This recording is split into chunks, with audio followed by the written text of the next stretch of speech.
But let's move on to Ask Us, Bro. I saw one question already in the chat. I don't think that we have a lot in terms of what you guys sent us overall throughout We had the some run over from last week, right? yeah, we did have a run over from last week because we ran a little short on time. So let me see where we are. And if you guys in the chat have a question, I would like to take one from the chat. I mean, this is a little like live show improv. What do you think about that? Doing at least one live chat question if guys have a question. We actually did have one for sure. So okay. I know that. So definitely we can get to that. But the first question comes from Mike Smith, Cargill 33. He says, where do you think Kawhi Leonard will play next year and why? Oh, that's a great question. I am leaning towards the Clippers. The reason being, first of all, that's a position that they need. They're a great team already. Jerry West is there. He wants to play in LA. That's been covered. I think that this thing that brought him there to Toronto is also the thing that will allow him to leave. Toronto is perfect, except for the fact that he knows that they kicked DeMar DeRozan to the curb in a way that was not conducive to what they're telling him. So when someone has broken a promise right in front of you, you don't believe the promises that they're telling you on the side.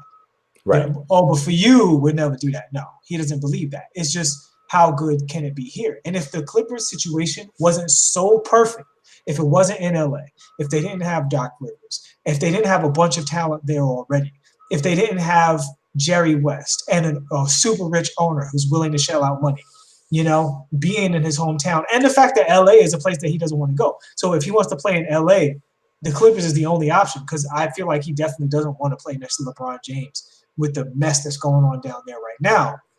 If the Clippers wasn't perfect, maybe he would stay in Toronto and overlook it.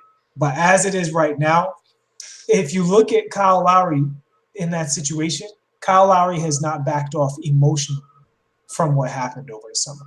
He's been a total professional. And at times this year, he's been excellent for them. Even though when his shooting has gone up and down, his playmaking was there, his defense, his intelligence has been there on the court. He's been basically a model citizen when he was healthy. But you look at his attitude, and he's like, no, I don't trust that guy. And when arguably the second best player on your team is like, yeah, I'll play for him, and I'm not going to blow this up, but I'm not recommending you stay here, even though Kyle Lowry's stuck there.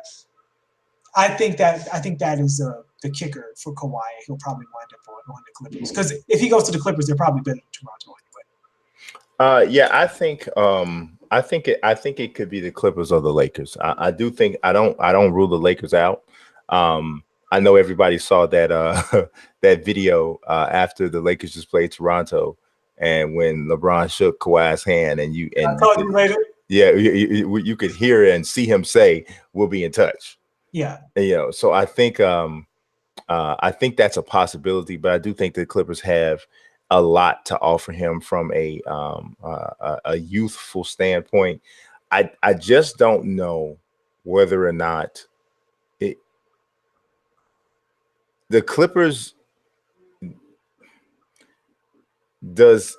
Okay, the thing about, I mean, the Clippers are in a decent situation because they'll probably have money, I believe, for 2 max free agents, and they're already a playoff team. So Brooklyn is the other team like that. They also have, and similar to Brooklyn, they have players people actually want. Mm-hmm. Right? Like Brandon Ingram was the only player on that team that at this point was looking like somebody that people would want. And then he came down with the Chris Bosh's. And people are like, we need to see how serious that is. Now, the medical word is that this isn't as serious as Chris Bosh's thing at this point. Mm-hmm. But when you look at Brandon Ingram, I think there's a little bias because he doesn't have the look of like Zion, who looks like a specimen. Mm-hmm. When you hear about a medical issue, you're like, whoa, hold up. Whereas with the Clippers, they have several players that people want. They have a lot of like good mid-range talent. So even with what they have now, they're still flexible beyond that. So and we never talk about Lawrence Frank. That guy's a basketball genius too, man. He's a very good coach. Yeah, he's a great coach and has a great brain for basketball. And with him and Doc and Jerry West there, that's like elite level NBA intelligence. I think the Clippers now are in a very special situation. Yeah, they're in a very good situation. I know D Johnson is in loving this Clippers praise. That We take it all back. yeah, I mean, he's loving that. But yeah, I do think that they are in a good situation. I think Kawhi fits the identity of the team that they're creating there. Yes. Oh I yeah. think Well, dude, if he goes there, that team defensively is going to be a serious problem. Like, here's the thing. I think this might sound controversial, but I think potentially the West in the future, in the next 4 years, is more open than the East because the West has a lot of either talent in their prime or talent that's starting to age, whereas the East, you're talking about Giannis, Ben Simmons, I really Joel think Embiid. I think you're talking about Milwaukee, Philly, and Brooklyn, and depending on how Oladipo comes back, Indiana. Well, it's also what did the free agents do, right? Yeah, So if Kevin and Kyrie either go to New York or what have you, or don't, right? Like if Anthony Davis gets traded to Boston, which is highly likely that he winds up in Boston, um, you're looking at a real situation where the East is going to have 3, 4 MVP, maybe even 5 MVP level players on good playoff teams for the next 4 years that are all younger. And Golden State, again, if Kevin Durant leaves, now I think Golden State is still going to be the favorite overall, particularly if they lose Draymond and keep Boogie. I think that could be a good look for them if they get defensive mid-range players. But there's Steph's got 31. yeah. You know what I'm saying? So they can be had getting a little older, not having Kevin Durant on the team. And everybody else, look, OKC still needs another player. Denver doesn't have a legit perimeter perennial all-star talent on their team yet. Either one of those guys has to get better, or Porter has to turn into something before Denver is a team that you look at as, like, if you're a Kawhi Leonard, you're saying I can't beat them. I need more help to beat them. I think if you're Kawhi Leonard, you're saying if I go to the Clippers, we're better than Denver. Right? You have to keep the superstar ego in mind. I don't know. I think they're a really, really good team, but I don't know if that's not the point. Is not whether him going to the Clippers would make them better. It's whether he thinks that would make them better. Yeah, but I would have to think he's no dummy. I don't know if he can. Every conversation I've heard from a superstar player, the level of Kawhi Leonard, a guy who's an MVP level talent, and I think he is that level talent. One of the best two-way players, if not the best two-way player in the league still, unless you say that's Giannis. But he's in that conversation. And all of those guys think that if you give me decent talent around me, I can beat anybody. The only reason they look at Golden State as different is because they have 4 or 5 guys like that. But if Golden State is not what they are now, then everybody else can be changes. Yes. Yeah, I can see that. Particularly as, even though people respect Jokic, and they should, Denver doesn't have that James Harden, Kevin Durant level superstar where he's just going to kill you no matter what. Jokic is still developing, and he hasn't gotten to that point yet.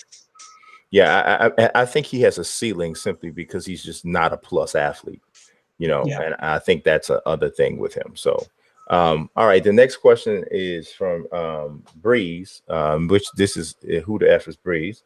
And he says, should 2K go back to the no archetype system?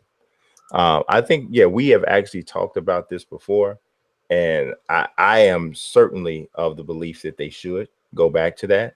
I just feel that there was more variety to the players without the archetype setup.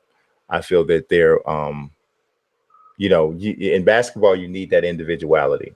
And as of right now, I know the way Books looks at it is he wants to create the individuality with the stick skills, and he wants to create these scenarios where the eliteness of a player is shown in their ability to do certain things on the sticks that other people cannot do.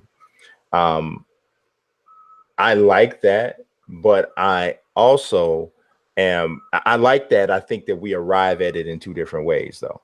I feel that there are ways to build your character up free of an archetype system that will convey that same thing, and it will then give you a reward based off of your skill level that then makes your player physically capable of certain things that other players are not. So then it's a compound effect. And then that's when you start to get an opportunity to see the Kevin Durant's and the LeBron James type figures in a 2K environment, because they're able to do different stuff. So I think I don't know. I think Nelson would say he doesn't need the archetype system. I'm not sure. No, so here's the thing. Archetypes are just characters, right? Mm-hmm. So when you go to a game like Overwatch or a game like Rainbow Six, you have a character or a specialist. They are a group of abilities, and they give them a name, like Genji or Tracer or what have you, right? And in the NBA, they don't get actual names. In 2K, they get names. Their names are playmaking, shot creator. That's the right, name, right? But it's still just a character. Right. So you guys are saying you want a competitive game where all of the abilities are laid out in the flow chart, and you can pick relatively what you want and not have specific characters. If people did that, they would combine the best 3-4 combinations, and that combination would dominate the meta. So you can't have it be that open-ended. So what you need to do, I think there's two basic ways that 2K can do this. They can either add a tertiary archetype. And what a tertiary archetype adds is a small amount of skill you can apply to one area. So say, for instance, if two people have a shot creating playmaker, right?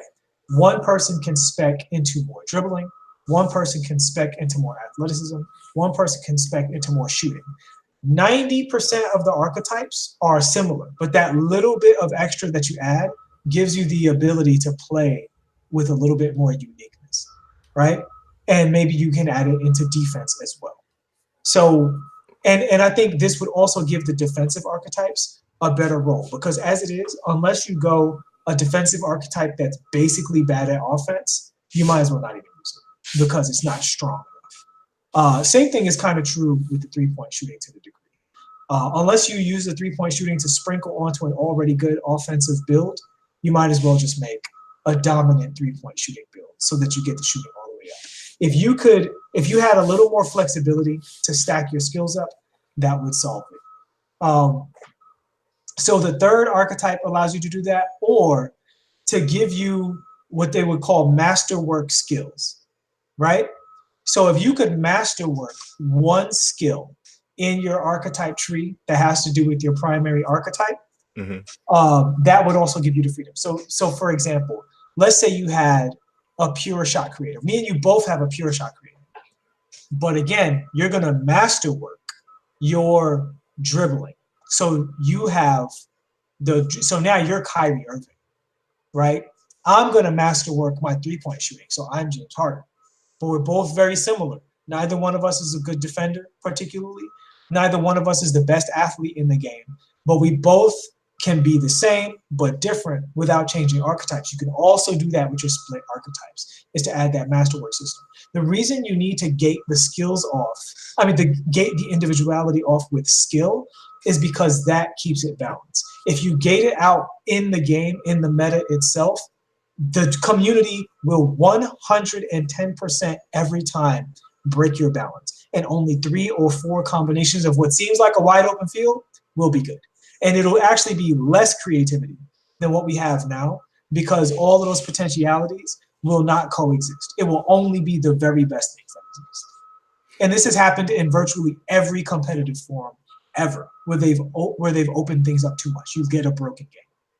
Yeah, I think that I definitely think it's more challenging to develop a game in that area, because what has to happen is you have the balancing, the task of balancing falls on the developer, and the balancing that they have to do is they have to balance out the skills as opposed to kind of policing you, right? So they have to balance out, they have to make sure that a player who is great at going to the basket and is a great ball handler and is a great rebounder and all. They have to make sure that all of those skill sets are equally, or I shouldn't even say equally, because everything's not actually equal in real basketball, but all of those skill sets are as important as they should be in the flow of a basketball game.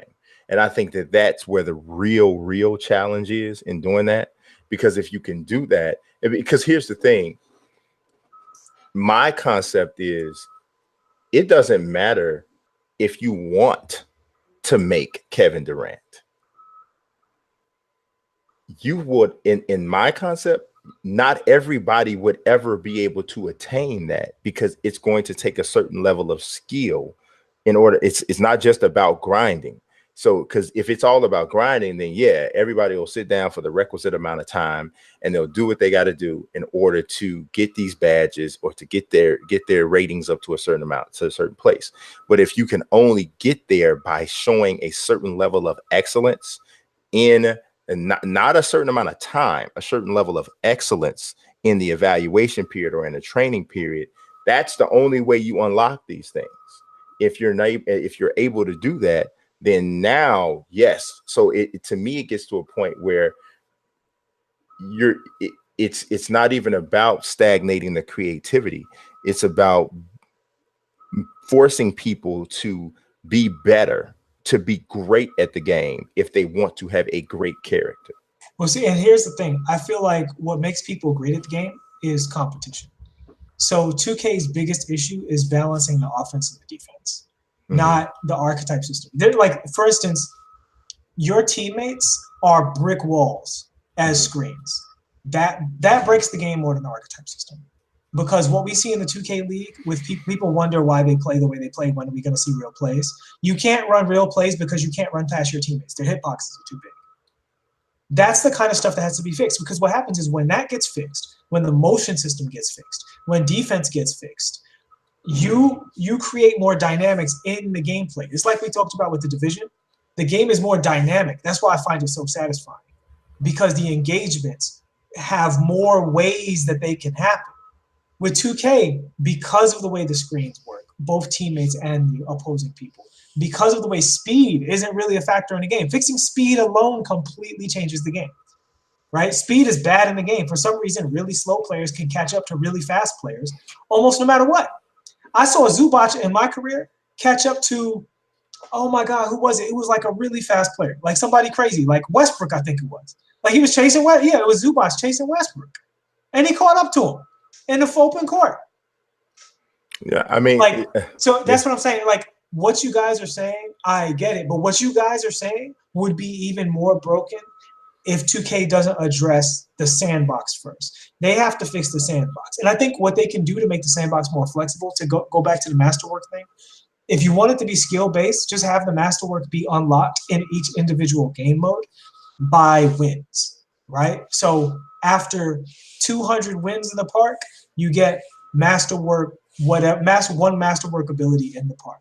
Same thing for Pro-Am / Rec Center, because they're the same game mode. The same thing for My Career. You don't get it in My Career and then bring it over to Park. No, you have to earn your stripes against the competition relative to that mode. I think that would allow you to add that individuality through skill, because you can't grind out 100 wins against people because they're people, right? You have to beat them. It's not a given like it is against a CPU. And what that does is that makes sure that people actually are skilled, and that you didn't arbitrarily put out something that's eventually, once one person figures out the trick, it goes up online and everybody knows the trick. Now everybody has it in your sandbox is running. Yeah, no, I don't think that you have to going that route. And I'm not even sure that the person that asked the question, if Freeze is talking about the same thing. I'm sure he's not talking about what I'm talking about, because I haven't heard anybody necessarily go, use it or try to, repeat the idea, or either come up with the same type of idea that I have for changing the entire archetype system and changing just my idea is to change the archetype and the progression system. But I don't necessarily think that should be the case for just casual play. My idea is almost specifically for what I would call a pro setting that I think should be in my career or in the neighborhood. And I think this is to help to facilitate and to feed the NBA 2K League. I think you need a real division between the casual player and the competitive player from a objective standpoint, not just from because one of the things that, you know, you hear most of the players talking about is when they played in the combine, not everybody that was there for the same reason. And you could tell by how they played in the way that they, not even the quality, just in the way they took the game, right? And I think that separating that would kind of help. And the idea that I have, which removes that traditional archetype system and changes the player progression and puts it all on skill rather than grind, I think that helps that. I don't think that it would break the game, because you're not going to see the same level of it's not, first of all, you're not even going to see the same level of engagement, because this is not a mode that's for everybody. This particular function is not for everybody. But here's my thing though. In every other great esport game, right? Mm-hmm. You talk about Rainbow Six Siege, any of the fighting games, Overwatch, what have you. They're playing the exact same game that I'm playing. That's what makes it so amazing, is that I have a direct comparison. But I think the difference, though, I think the difference is that this is where I don't. This is where I think we always disagree. Mm-hmm.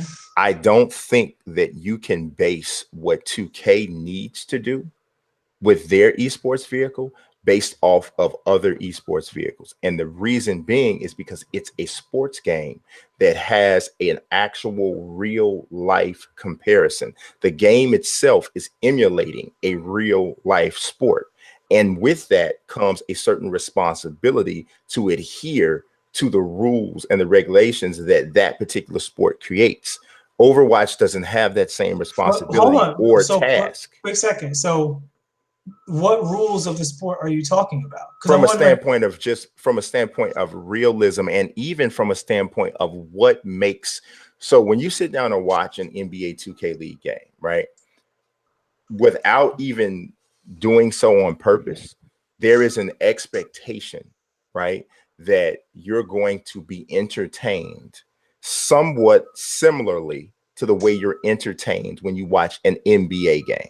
You know, you want to see the same types of things. You want to be excited by the same types of things, the same things that make you stand up in your seat and go, oh. And when you watch a real game, ideally, you would want that from an NBA 2K League experience. Well, here's the problem. One of the most exciting games ever was the Michael Jordan flu game, right? Great game. That was awesome, right? Great game. But partially because he had the flu. Right. Digital players don't get the flu. Yeah, but that's one instance. No, but that's not one instance, because what does the flu do? The flu saps your energy and fatigues you, right? Physically. And yet you still have to jump over people. That happens during every game. Part of the reason LeBron James is LeBron James is because he physically didn't get tired the way other people got tired for most of his prime. He was just a complete machine. He just didn't miss games.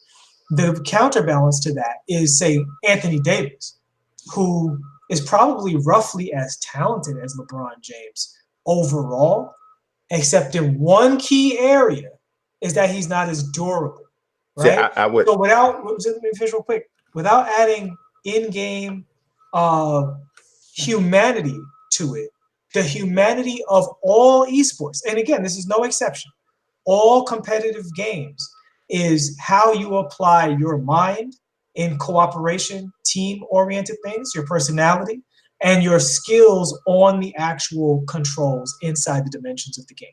That's what separates e-athletes, not some artificial in-game thing that says, I W an e-athlete, so you get to do this and this person doesn't get to do it. See, I think you misrepresent the idea and the concept. And the flu example is a really an aberration and a stretch, because there's 50 million other really great, really memorable games that don't have a flu concept in it. And more so than anything, what made those games great, or what made those individual performances great, is that we saw somebody do something that not every other person was capable of doing athletically from a physical standpoint. we saw somebody do something that made us go, "Oh my God!" Well, but And here's it the wasn't. thing. It was. Hold on. It wasn't. Okay. It wasn't a situation where the person couldn't do it simply because they couldn't put a stick command in within a certain little small stretch of time. And so now, because here's the thing, most people that are watching you and in the especially on a 2K League esport, right? This is a different type of a situation because it's attracting a much less niche audience. Ideally, that's what you would want, right? They're not going to be as impressed with the fact that you can hit bang, bang, bang, bang, bang, bang, bang, bang on the controller I totally disagree with that. in 0.5 of a second, because I don't even know what you did, but I know what I saw. And what I saw was you dunked on 3 guys, they fell down, and I haven't seen that in any other game. Well, here's the thing. I haven't seen another character who could do that. We agree on the problem. The problem is that the game isn't dynamic enough and skill isn't displayed in the game enough. I don't know when something cool is happening if I'm watching 2K versus watching real basketball. And I think that's a problem. I don't think the solution is to artificially allow one player to have an imbalanced. But that's what I mean. No, that's what I mean by tool. But that's what I mean by misrepresenting the idea, because you're representing it as if I'm saying you're arbitrarily just randomly throwing this gift on somebody. They're not throwing a gift to anyone. Well, every gift they got, they earned. No, I said artificially. So what I'm saying about the artificialness of it is that you have a different tool than me. And that alone gives you different abilities. But I earned the tool.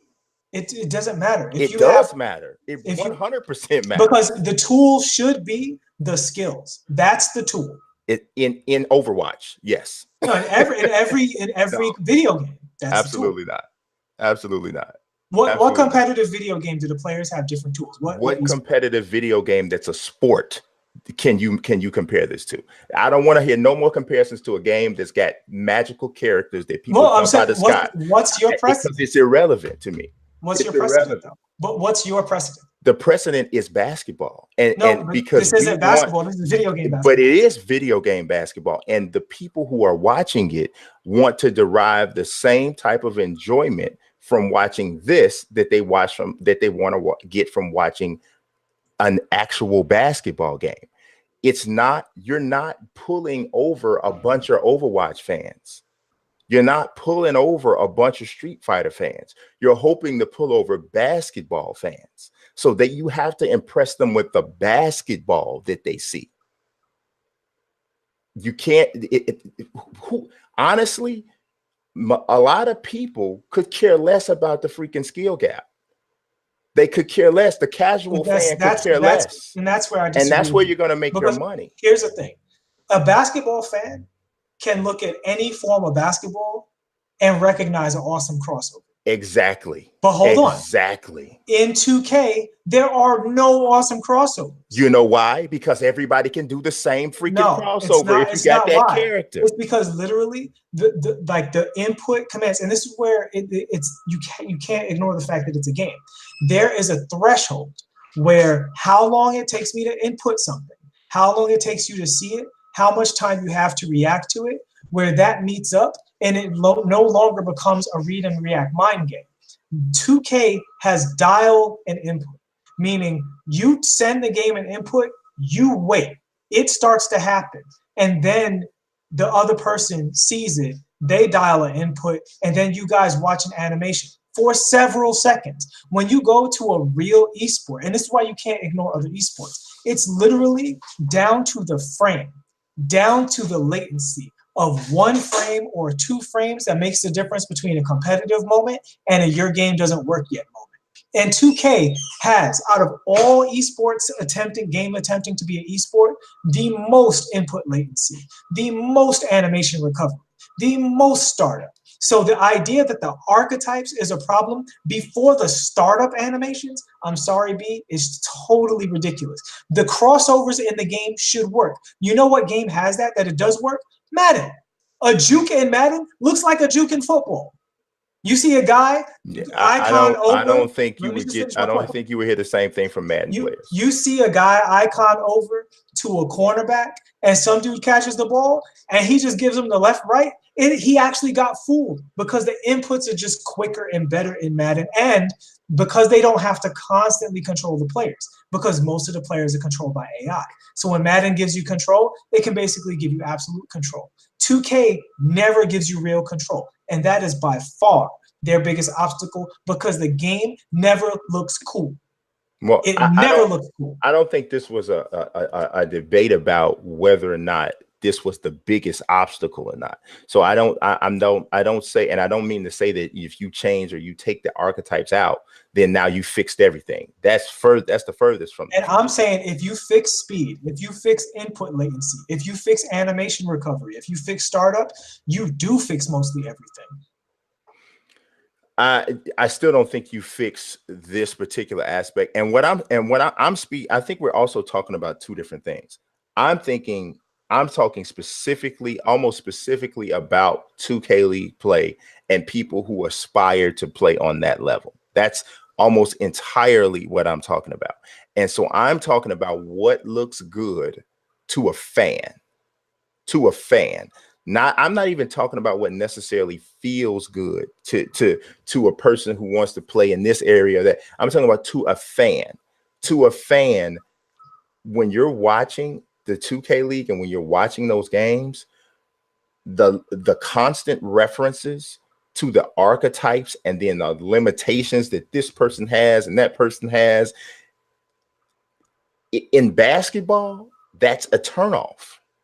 Because that's not how basketball is played. But here's the thing: that's not how basketball is played. And this is your idea is completely theoretical. That they're supposed to bring in this other audience that doesn't like video games. That's just business.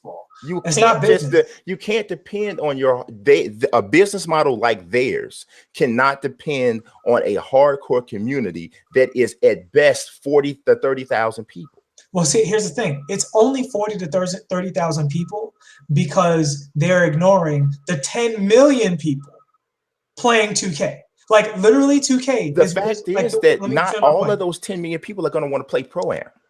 Even watch Pro-Am. That's the difference. See, Overwatch, out of their very, very large user base, a significant percentage of just those people is enough to hold up the Overwatch League and have them have giant arenas in California and rent out the entire Barclays Center.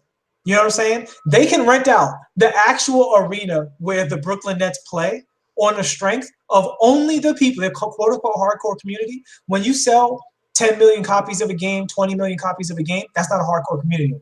That's enough people to hold up your viewership. But here's the thing. The variations in modes in Overwatch are nowhere near as diverse as they are in 2K. That's why 2K segmentation that would only matter if it wasn't for the fact that 90% of like the 2K base is playing Park Pro-Am in my career. Like, they talk about it all the time. They are close. It's close to 90%. My team just named Pro-Am in my career. They're playing my career and they're playing Park. Okay, everybody else, my career, Park, and my team. Every other aspect of the game is splintered out. The bulk of the players play those three modes. That's been told to me by several people at 2K. So they're when you're playing Overwatch, for the most part, everybody's playing the same game. Mm-hmm. It's not that big of a variation. So then, of course, yes, it will be easier to retain a larger percentage of your audience because what I'm showing you here is not that much different than what you play. But 2K is not even close. 2K, they had that event, that pre-draft event. What was it like? 2,000 to 3,000 people watching? It wasn't, when I watched, it wasn't even that many. It was like 1,800. Right. So, and this is my point. Even among their hardcore community, they're retaining no one. And they're retaining no one because it's not cool to watch at all. And why is it not cool to watch? Because it is a super slow game. There was a point in that game where Dimes was dribbling, right? And they said, oh, guys are starting to dribble now. Because the meta in the game has been basically just 5 out, don't dribble, just get threes and dunks, right? And now he starts dribbling. There was one point where he actually completely shook the guy in front of him, but he couldn't go to the basket because the game literally won't allow him to. Because after you shake somebody, the game makes you arbitrarily hesitate and stand in one spot before you can move forward. Literally, just do a crossover and hold forward. You don't look like a real NBA player. But It's not quick. I contend that I don't have I don't disagree with that, what you're saying, but I contend that if we're doing what I'm saying, you remedy that as well. Because it's all about individualism. That's what it's about. Dimes just put on a great individual move that would have allowed him to stand out. He would have just done something that made you go, ooh. But because the players are too similar, and no, it's not that the players are too similar. It's that the whole game is too flat because, as my man said in the chat, the sports science in the game is bad. No one in the game is explosive. No one. It's like you're playing. is explosive enough to expose their individual gifts. No, and what I mean is, when I say they're not explosive, I mean physically in the game. No, I know what you mean. You can't chain animations to do something too fast for the defense to react. What you're doing is you're relying on the defense being carried into animations that they don't want. That's how you win in 2K.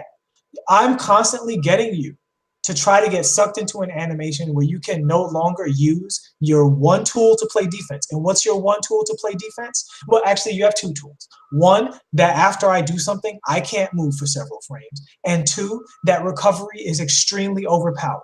And as long as you get within this giant circle, you can press the triangle or Y button and contest my shot. Right? So you have that tool, and I have the tool that if I can get you to be stuck trying to get your player to turn while I get into one of the faster animations, then I win. That's the entire basis of 2K. And as long as that's the basis of 2K, then you're going to have the problem. If you simply added the ability, if you just gave Dimes the ability to cross somebody over and get into the lane and make a layup, I know, crazy, mind-blowing that you'd be able to do that in a basketball game. He would be such a problem that his skills would separate him from so many people and force teams to change their defense according to him. It would add dynamism to the play. And until you do that, everything else is just putting a Band-Aid on an extremely broken competitive game. Yeah, I don't, like I said, I don't disagree with adjusting and even reworking gameplay aspects. But I think that there is absolute value to having someone build their character and build their character in a process that they attain these skills or they attain these abilities because of their my idea is too long to explain in this format. I've written about it before, so it may sound like I'm just throwing out a concept that doesn't connect necessarily because it's actually too big to fully explain in this place. You would know that I'm not actually saying that fixing these gameplay issues aren't that isn't important. That's not what I'm saying. But what I'm saying is there needs to be a way. I don't like the character concept in a sports game that is an esport. I don't like the character concept because that is not how sports work. And if you want to make an esport that's a fighting game or whatever kind of game, then that's fine. Go ahead and do that. And there are certain rules to the balance that takes place in that environment that totally makes sense. But in a sports video game, let's make it a sport. Let's make it a sport. So that's just my take. Let's make it a sport. So, but we went way over on that one. I did not think we would. I thought we were going to get into the chat a little bit, but we're going to go ahead and check it out from there. But I appreciate everybody coming through as usual. And this is what happens when y'all get us arguing over esports, y'all. I'm telling you, because we see it differently. We see it the same in some ways, but we see it differently in many ways. I am definitely I'm more into the sport than the E. So and that's where we disagree, because I don't think you're choosing either or. I think what it is that when you give players the room to display their skill and individual talent can really rise to the top. I think players are so special in those skills that you can give two people that's the tools that should theoretically be the same, and it's totally different. And it's just a matter of making the game great enough that those things manifest in different ways. So we use the example with dimes, but I'm willing to say, let's see what we can do about an athletic archetype that's like that. Let's see what we can do about a shooting archetype that's like that. What about someone who plays an athletic archetype, but the way they use their limited skills in other areas makes them feel like they have everything? See, I don't have a problem with that. I don't have a problem with that. Obviously, that just makes the game play better. That's great. I think my argument is, how do you get to that place? You're okay with having a preset archetype that people choose, like a character. I'm not okay with that.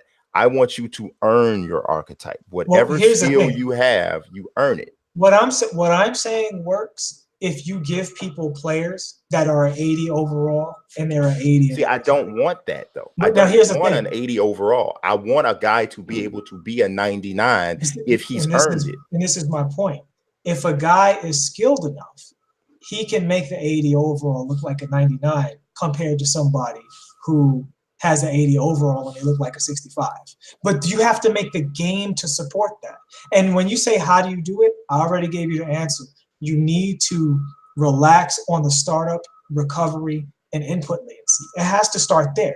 And before we get off the subject, I do want to say, and this is an important thing in our esports argument, the reason the other games are more successful is not the fantasy element. Some of them don't even have fantasy elements, like Rainbow Six is fairly straightforward. It's not that. It's the fact that when I think something and then I put it in the controller and then it happens on screen, that has to happen at a certain speed. And then when you have something called counterplay, that has to happen at a certain speed. But I'm not arguing any of that. Real quick. But what happens is once you put that in, then you see the talent stretch from low talent to high talent.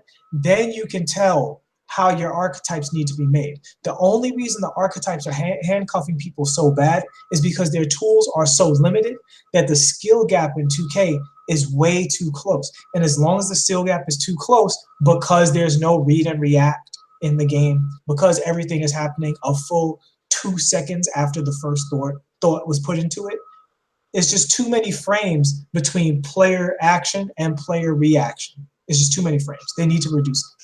Yeah, no, I totally agree with that. I see things all the time in the game, but yeah, that's not what I'm arguing at all. I just feel that if you're a 95 and this person's an 80, there's going to be certain things from an animation standpoint, from certain dunks that are being able to be performed, from how your sweet spot on your shot meter, all of those different things are going to be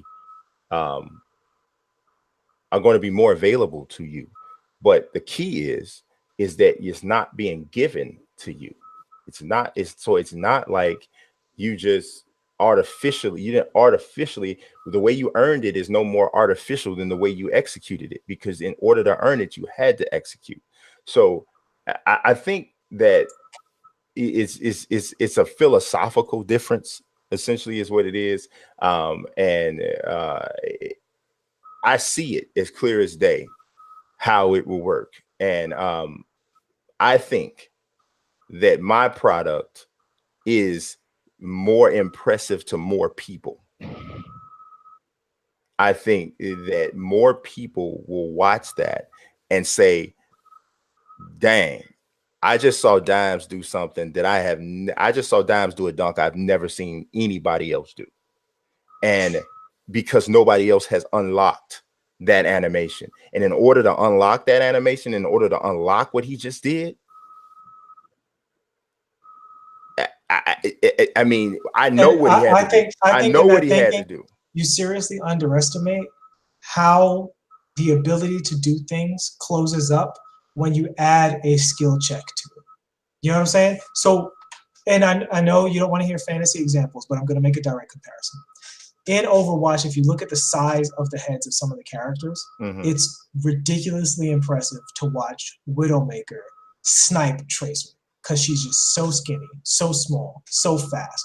And when you watch a Widowmaker get jumped on by Tracer, she turns around, grapples behind her, goes in the air, puts her scope down, the Tracer blinks, and she flashes across the screen, and you see that red X, you like, that's crazy. Yeah. In 2K, if you added that level of skill check, Dimes would still be the only one doing these things. If you said, you have to cancel this crossover into a behind the back within 2 frames in order to get this animation, and he's doing it every time, the animation would still be as cool as you're saying. He would still be the only one doing it. The difference being, you could do it too if you wasn't a scrub. I don't have to lock it out. I don't have to put a whole game mode or a whole, you know, thing you have to do if it's there, but the skill check is there. Yeah, like I said, I don't have a problem with the skill check. I think that all of those things should be there. It's just about the how do you get there. And I've played many shooters, and I've seen people pull off snipes from so far away that it was just insane. And I'm like, oh my God, they just got, I can't believe he just made that shot. I can't believe she just made that shot. But I contend the difference is there is no other reference point for what you're watching when you're watching Overwatch. Overwatch lives in its own world because it is what it is. 2K will never be separate from the NBA, from the real NBA. So in order for me to excite you, I have to do a little bit of what the NBA does. And the NBA doesn't give everybody an 80 overall and tell them that they got to go and do the best they can do and individualize yourselves with micro stick inputs in order to make yourself look like a superstar. That's just my, you know, that's just the way I see it. But the NBA does say, I'm gonna give you all the same ball. Y'all have access to the same equipment. The rim is the same height. And when you talk about athleticism, there are so many people in the NBA, bigger and stronger and faster and more explosive than Kyrie Irving. But he's the only Kyrie Irving because of what he can do with his skills. Yeah, he's the only Kyrie Irving, but it's not that he's not fast.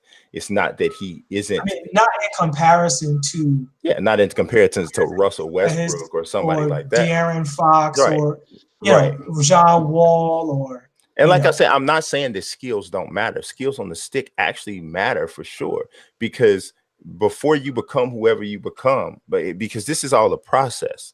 This is all I mean, my thought of this goes far beyond just sitting down here and hammering it out on the sticks and just seeing who's best. I'm talking about brand building. I'm talking about this is about making the league a success. And I think you're talking about something a little bit different. But I think that what you're talking about, I'm not saying that it could not work at all. And that it would, that it wouldn't make the product better than it already is. I do believe it would. But I think that what I'm talking about is something entirely different, and it's bigger and it's more special, and it helps. Because to me, I think 2K is going the wrong route trying to emulate a bunch of other esports in some ways. I think in some ways that's the wrong thing, because your product is different. Your product is different, and you have to accentuate the parts of your product that is different. And I don't know that they're doing that right now. So, but I think on that we can both agree.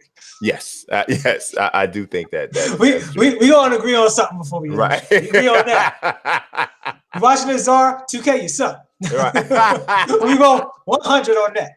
Right, but they must have been entertained by this back and forth, because before we started this, we had like 19 people, and now there's 22. So they stayed and watched and listened to us go back and forth about an archetype for an hour and a half or something to that effect. But I appreciate, like I said, I appreciate everybody watching as always. God bless y'all and peace.